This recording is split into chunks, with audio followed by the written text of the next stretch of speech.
So we'll be doing Saturday. It's down for 2 days, 2 yeah. days, yeah. Then we can't do Saturday, Sunday, Monday.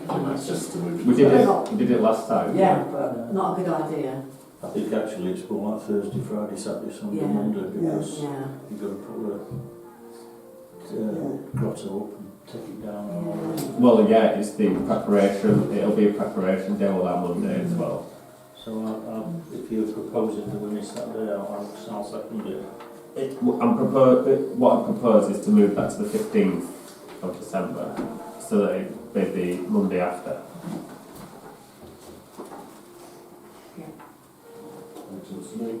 Yeah, Sarah, yeah. Can I just ask about, so yes, we're just looking at the rest of the list as it is, apart with that one change, are we? So I'm just working through my comments. Are you making a formal proposal that we don't hold a meeting on the 13th of April, which is what you said? That's the next one I'm going to come to. Yeah, I'm just going to address my comments that I made one by one, just so then it's definitely clear. I'll formally propose then that so instead of the 8th of December, it'd be the 15th of December instead, which is the following Monday. So I'll propose that. Do I have a seconder for that? Yeah, Ian. Thank you.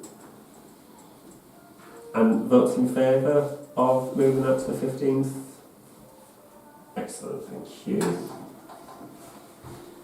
So the next one would be the 13th of April 2026 to skip that meeting, so that no longer be a meeting on the calendar, and that we just do the parish assembly for April instead. Sarah, yeah. My only concern about that would be that our wheels do turn very slowly, don't they? And if there are things that need to be dealt with that we don't know about now that would normally be picked up in a monthly meeting, it would be like 2 months. But I suppose there are the powers to call an extraordinary meeting if we need it. So okay, yeah. Gemma, yeah. I'd just like to bring in, you obviously spoke to me about this first. April is probably the quieter of all of our months because we've not yet completed year end. And we've not yet completed the audits. A lot of them happen in the April-May period.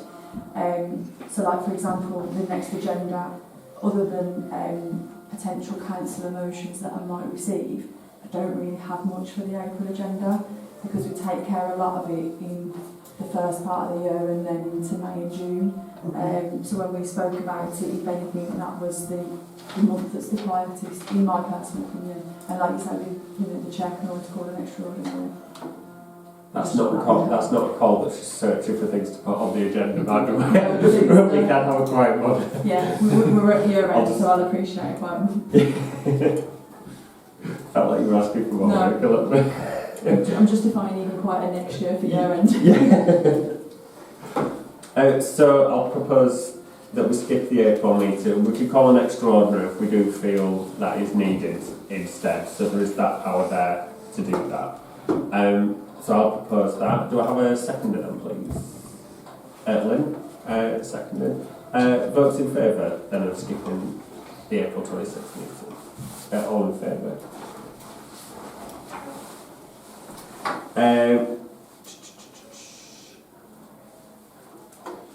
So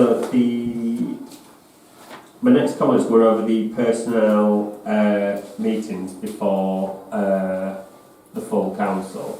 I just raised a concern that I thought that was I don't think that you don't necessarily know, like especially with matters like personnel and that sort of thing, what you might be dealing with, so you might need more time than before just a full council meeting to deal with that. I know as someone who attends that meeting, I certainly struggle. I don't want to have the time and that sort of thing, so it's a little bit selfish but also wider.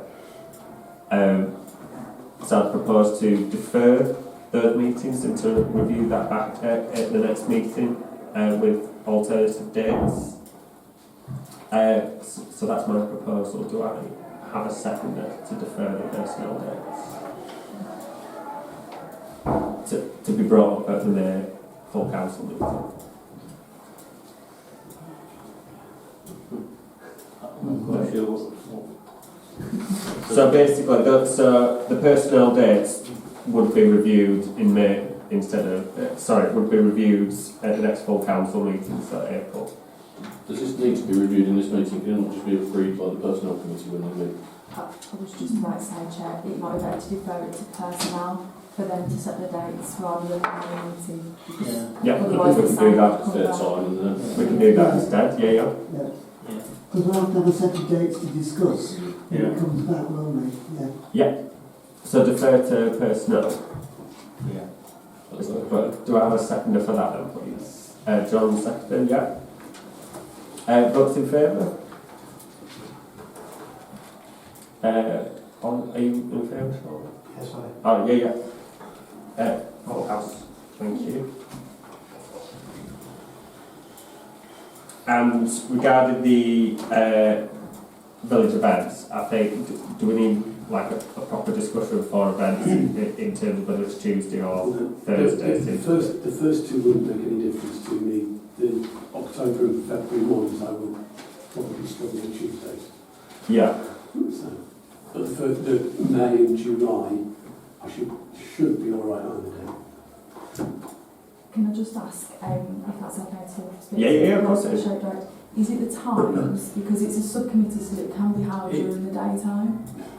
For me, 6 o'clock from 5:30 till 9 o'clock I'm working on Tuesday nights. Yeah. So potentially I could do during the day on Tuesday.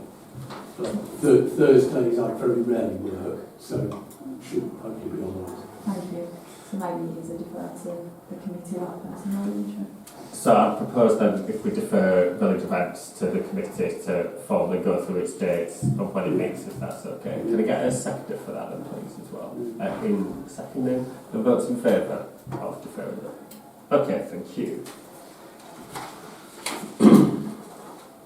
So with those amendments that have been made to those dates, so we've got 15th of December, we've got skipping of the April meeting and a deferral of personnel and village events to the subsequent committees.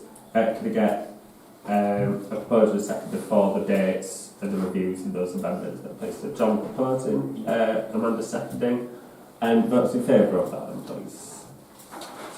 And thank you very much, full house. Cheers, thank you. Excellent, so item 10, to review and approve the risk management assessment for 25-26. Review and approve. Any comments or questions on?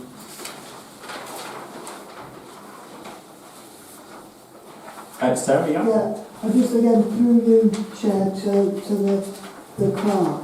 I can read you now, but I've read at the top of the paper the risk factors and the actions that need to be taken.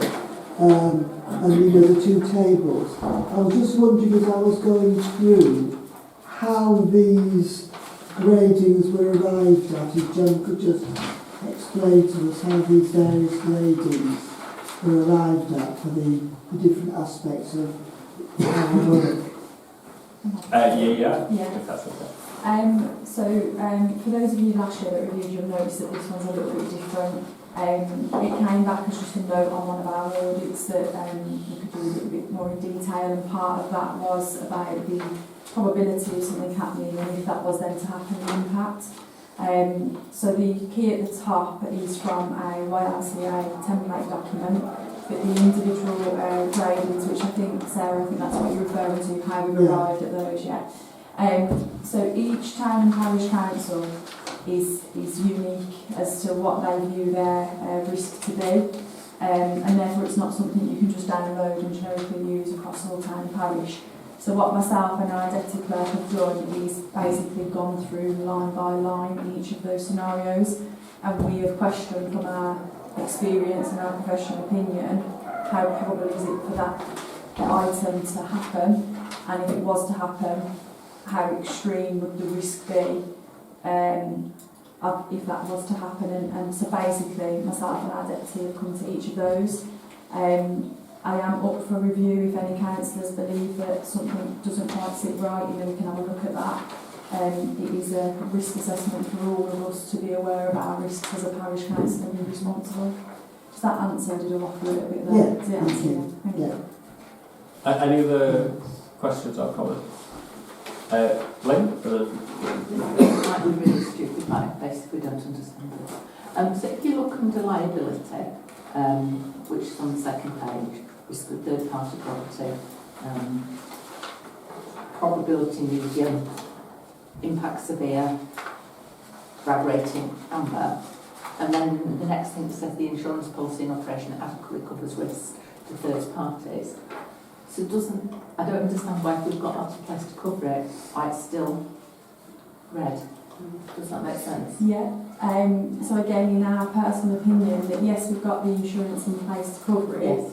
but say for example it was injury or something like that, the reputational damage that could then cause Right. could be quite high to us as a risk. So some of them like that, for example, that was a brilliant example because there's sort of dual responsibilities that we have as to having the correct insurance in place, but then managing an incident should it happen and reassuring the public should something happen.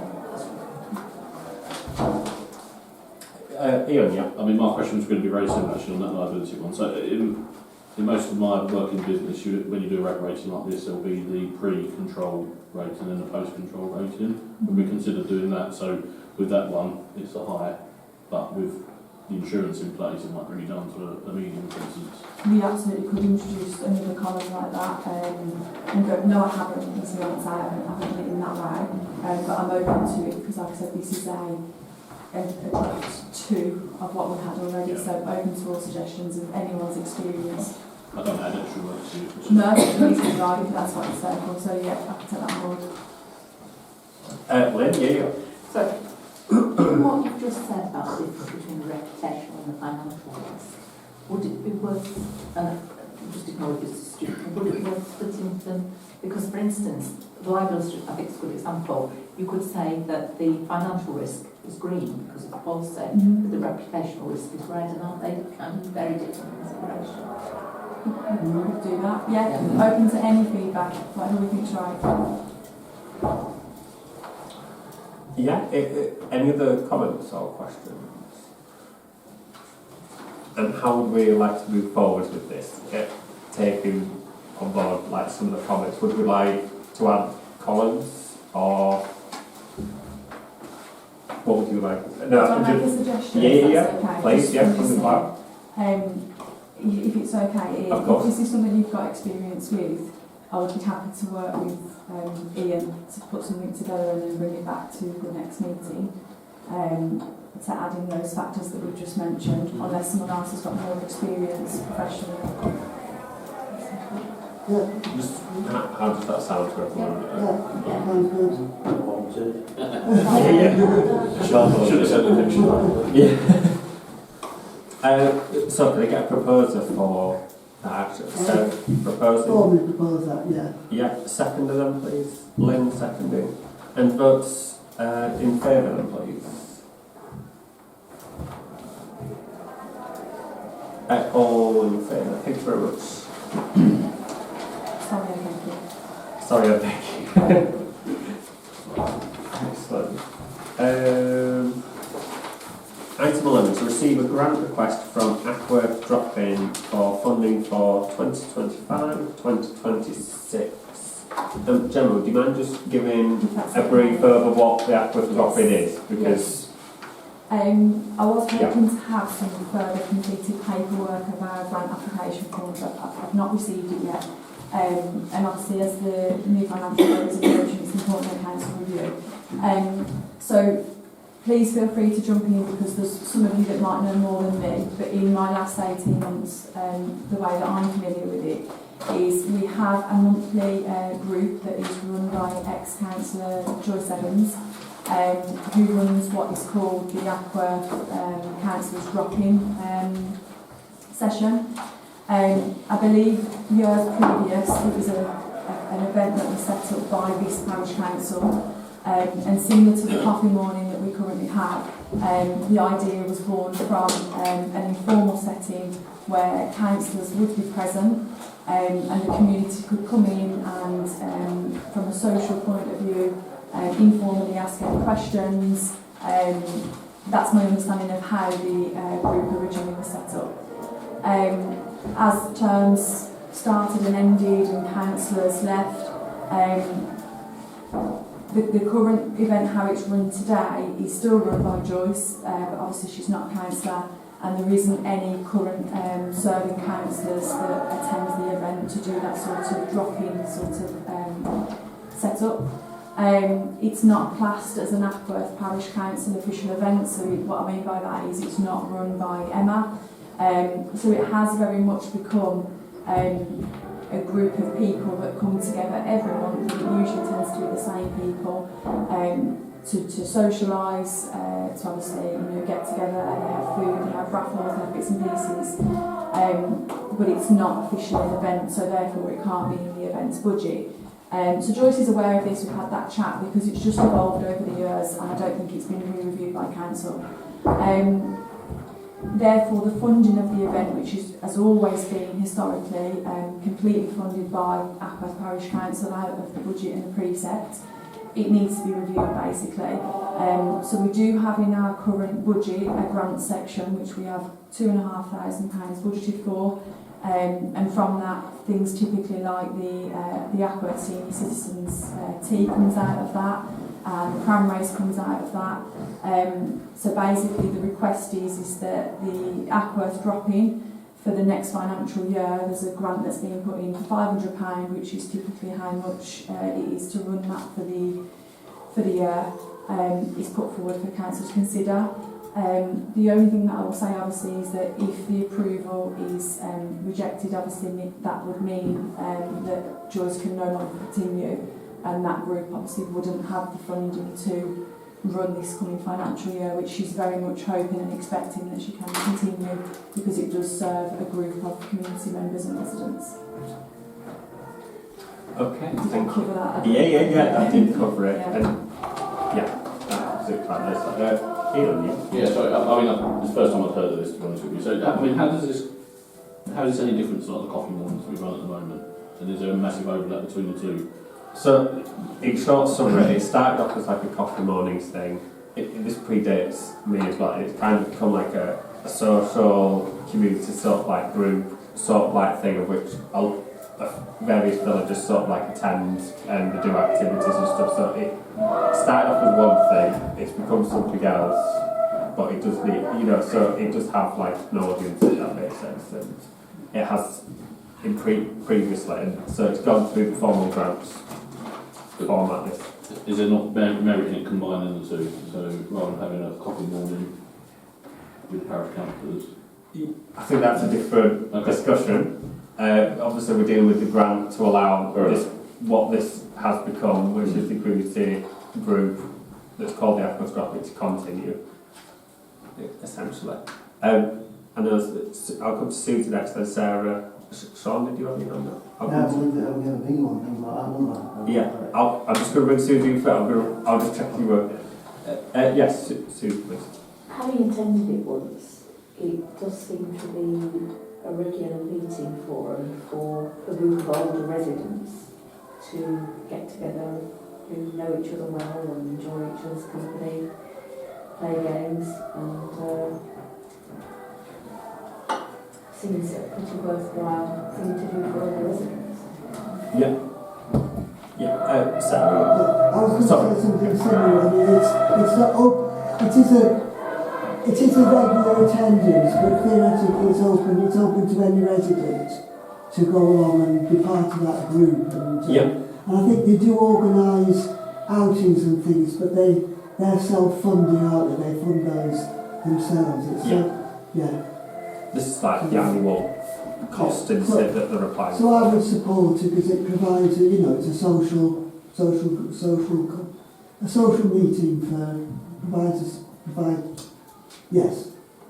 social situation for people to come together. Yeah, Sean, and then I'll bring Wyndham. The best of £500, but things are running about a lot, could we? So should we just give them £600 for you?